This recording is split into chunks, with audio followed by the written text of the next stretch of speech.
শিক্ষার্থীরা আসসালামু আলাইকুম। আমরা আজকে তোমার 14 অধ্যায় বাংলাদেশ ও বিশ্ব পরিচয় বইয়ের বাংলাদেশের জনসংখ্যা ও জনসম্পদ এই অধ্যায়টির অনুশীলনীর কাজ করব। তো এখানে অনুশীলনীতে প্রথমে রয়েছে ক, সঠিক উত্তরের পাশে টিকচিহ্ন দাও। এখানে কয়েকটি প্রশ্ন রয়েছে, এগুলোর সঠিক উত্তর যেটা হবে সেটার উপর টিকচিহ্ন দিতে বলা হয়েছে। তো ক নম্বর প্রশ্নে বলা হয়েছে 1 নম্বরে বিনিয়োগ বৃদ্ধির সুফল কোনটি। এখানে 4টি প্রশ্ন রয়েছে, সঠিক উত্তর হবে ক, কর্মসংস্থান বৃদ্ধি। 2 নম্বর প্রশ্ন রয়েছে অধিক বৈদেশিক মুদ্রা অর্জন করতে হলে কী ধরনের জনগণ বিদেশে পাঠানো উচিত। এটিরও সঠিক উত্তর হবে ক, দক্ষ জনবল। এবারে খ নম্বরে রয়েছে সঠিক উত্তর বসিয়ে শূন্যস্থান পূরণ করো। 1 নম্বর প্রশ্ন দক্ষ মানুষই একটি দেশের, ফাঁকা ঘরে হবে জনসম্পদ। কি হবে? জনসম্পদ। 2 নম্বরে বলা হয়েছে বিদেশে কর্মরত বাংলাদেশের শ্রমিকদের অধিকাংশই ড্যাশ শ্রমিক। এখানে সঠিক উত্তর হবে অদক্ষ, শূন্যস্থানে হবে অদক্ষ। 3 নম্বরে বলা হয়েছে একটি শিল্প কলকারখানায় যন্ত্রপাতি চালানোর জন্য ড্যাশ প্রয়োজন। এখানে হবে জনবল। কি হবে? জনবল। 4 নম্বরে সাধারণ শিক্ষা গ্রহণ করে অফিস আদালতে ড্যাশ পায়। এখানে ফাঁকা ঘরে হবে চাকরি। কি হবে? চাকরি। এবার গ নম্বরে বলা হয়েছে সত্য হলে তার পাশে স এবং মিথ্যা হলে তার পাশে মি লেখো। তো 1 নম্বরে কারিগরি শিক্ষা গ্রহণ দক্ষ জনশক্তি তৈরি করে। এটা কি সত্য? হ্যাঁ সত্য। তাহলে এটার সঙ্গে কি হবে? দন্তাস্য বসবে। 2 নম্বরে রয়েছে দক্ষ জনশক্তি রপ্তানি করে প্রচুর বৈদেশিক মুদ্রা অর্জন করা যায়। এটা কি সত্যি? হ্যাঁ এটাও সত্যি, তাই এটার সঙ্গে হবে স। 3 নম্বরে বলা হয়েছে অর্থনৈতিক উন্নয়নের একমাত্র শর্ত হলো দক্ষ জনশক্তি। এটি কি সত্যি হবে? না, এটি মিথ্যা, তাই এটি হবে মি। এবার ঘ নম্বরে বলা হয়েছে বাম পাশের শব্দগুচ্ছের সাথে ডান পাশের শব্দের মিল করো। ডান পাশ এবং বাম পাশ এবং ডান পাশ মিল করতে বলা হয়েছে। তো প্রথমে রয়েছে কারিগরি শিক্ষা। কারিগরি শিক্ষার সঙ্গে হবে নার্স। কৃষি শিক্ষা, এটার সঙ্গে হবে পশু চিকিৎসক।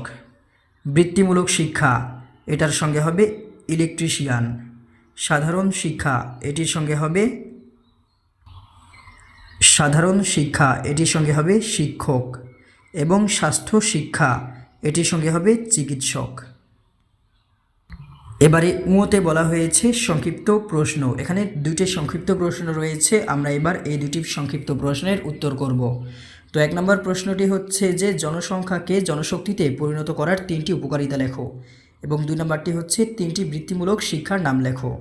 তো সংক্ষিপ্ত প্রশ্নটি লিখতে প্রথমে আমাদের লিখতে হবে যে উত্তর, জনসংখ্যাকে জনশক্তিতে পরিণত করার 3টি উপকারিতা হলো 1, দেশে কর্মসংস্থানের সুযোগ তৈরি হয়। 2, দেশে বেকারত্ব কমে যায়। এবং 3, মানুষের মাথাপিছু আয় বেড়ে যায়। এবার 2 নম্বর প্রশ্নে বলা হয়েছে 3টি বৃত্তিমূলক শিক্ষার নাম লেখো।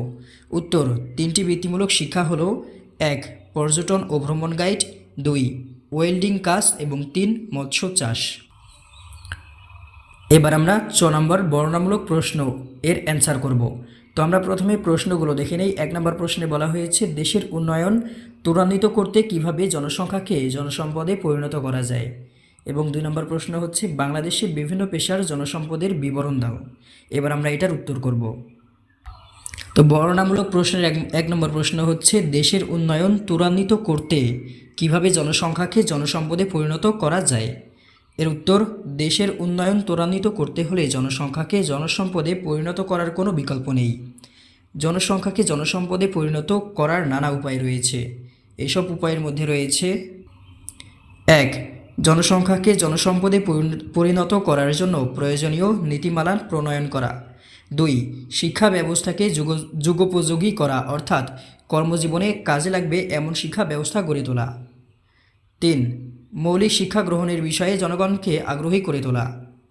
এ ধরনের কার্যক্রমের উদাহরণ হিসেবে বলা যায় কমপক্ষে মাধ্যমিক স্তর পর্যন্ত পড়ালেখা করার জন্য শিক্ষার্থীদের উৎসাহিত করা। 4, সরকারের সহায়তায় জনগণের জন্য বিশেষায়িত বা বৃত্তিমূলক শিক্ষা গ্রহণের ব্যবস্থা করা।